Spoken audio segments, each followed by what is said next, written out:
All right, baddies, doom scrollers, and people who clicked on this video because they saw Netflix and crime in the same sentence. Welcome. You read the title. We are talking about Adolescence. No, not the stage of prepubescence. I mean the show. A show that asks, what if Euphoria and Making a Murderer had a baby? And what if that baby was radicalized by a guy on TikTok named AlphaBro69? Again! This show is about a crime, sure, a very important one at that, but what it's really about is the slow motion train wreck that is modern day masculinity. How boys are being factory farmed into men who think that apologizing is a conspiracy theory. How accountability is somehow allergic to them. How the internet is raising an empire of dudes who would rather scream feminism is a scam in a mic as opposed to just be nice. Daddy, chill.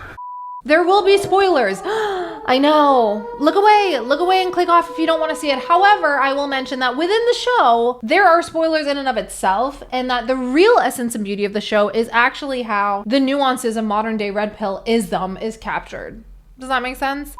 Now, let's dive into this beautifully depressing show and unpack how we, as a society, are currently speedrunning into the mass production of red pill menaces. So what's the deal with the show that everybody's talking about? Some people absolutely love it and some people cannot stand the thought of it. In reality, it's a masterclass on how society takes young impressionable boys, marinates them in misogyny, seasons them with a little bit of unchecked male entitlement, and then acts completely shocked when they do something violent. Okay, and...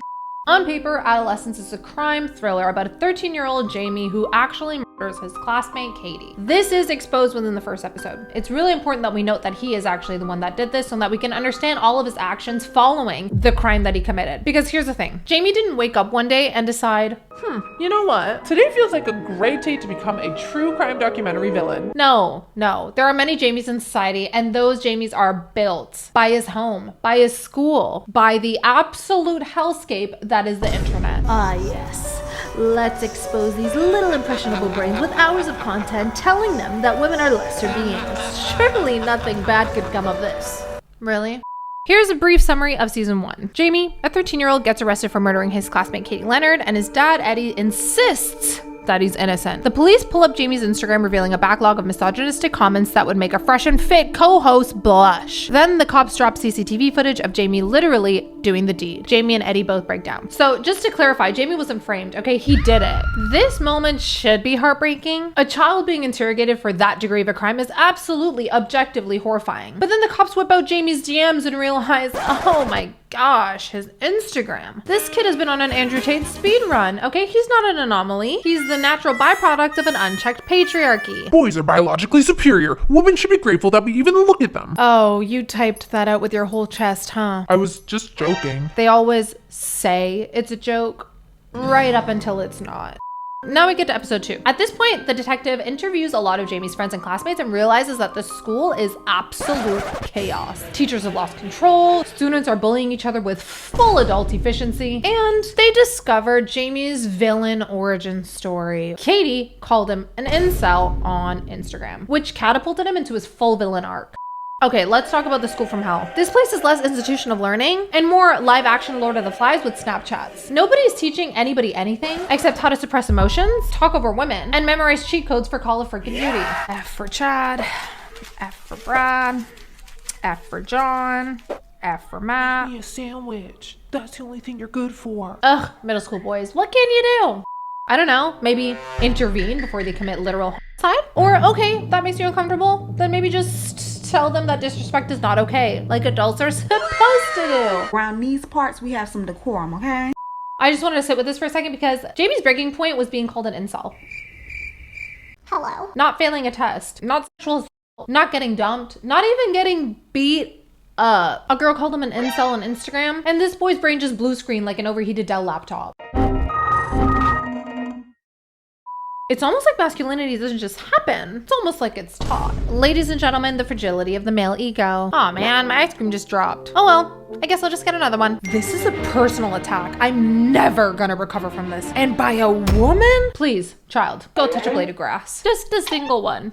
Now we get into episode 3. Flash forward, Jamie's in juvenile detention. A forensic psychologist is trying to understand if he understands the gravity of his actions. Of course, spoiler alert, he does not. But it gets worse. He blames everyone except himself. He flips between charm and rage and accidentally confesses. And when the psychologist does not say that she likes him, he loses it. If this episode had a title, it would be The Male Ego is a Horror Movie. Because Jamie doesn't want justice. He wants approval. He thinks he's entitled to being liked. And when he doesn't get it, he lashes out. He intimidates. He gets all up in this therapist's face because how dare this woman not absolutely fall on her knees begging and groveling at his feet for him to like her? How do you feel about women, Jamie? I mean, they exist. Would you say you respect them?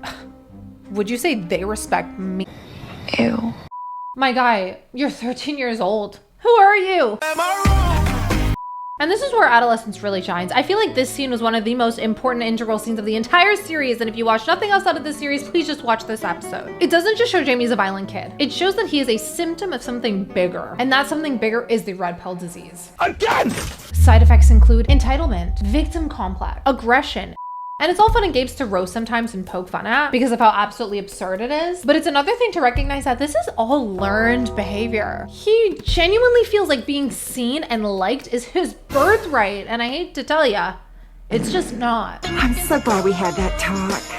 And now we move on to episode 4. A year later, Eddie Jamie's dad spirals. His van gets vandalized, and instead of processing any emotions like an adult, he starts binge watching red pill content. Jamie calls and announces that he's pleading guilty. Eddie breaks down, finally realizing that he created this monster. Now, Eddie's arc is so important because it's a clear display that Jamie wasn't just radicalized by the internet. Like, yes, unmoderated access is kind of icky and we should be doing better, especially with young boys, but he was radicalized essentially from birth in his own home. Because if his dad teaches his son how to grill, how to drive, how to throw a football, but never how to actually process his son's feelings and emotions, especially big ones, you get this. If society punishes men, it's because they fear our power.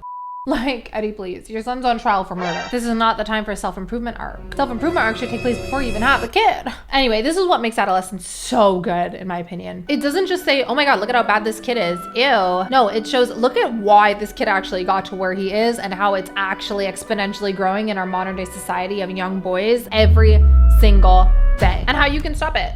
Because if you raise boys to believe that they're owed power and then take that power away by commenting a couple words online, they get terrified, and we see it every single day all across the world globally. Do you remember the movie Cyberbully? I feel like we all had to watch that at some point in like grade 6 or whatever, about a girl who gets called very mean things online, she ends up killing herself. With men, they become homicidal. Well, I really want you to watch this murder mystery show and take it as a damn warning sign. Look between the lines. If your friend's out here making a creepy joke, call him out. If your son's obsessed with some bald grifter, get him into Ted Lasso instead. And please, if your son is quoting Andrew Tate, you can stop him from going to jail in his later life by redirecting him to Paddington 2. And lastly, if you're a young boy and you witness your dad suddenly start watching the Joe Rogan Experience unironically, just send him a cute dog video before it's too late, ground him, and then buy him some turf because he's clearly lacking grass to touch. So, any takers on checking in on each other?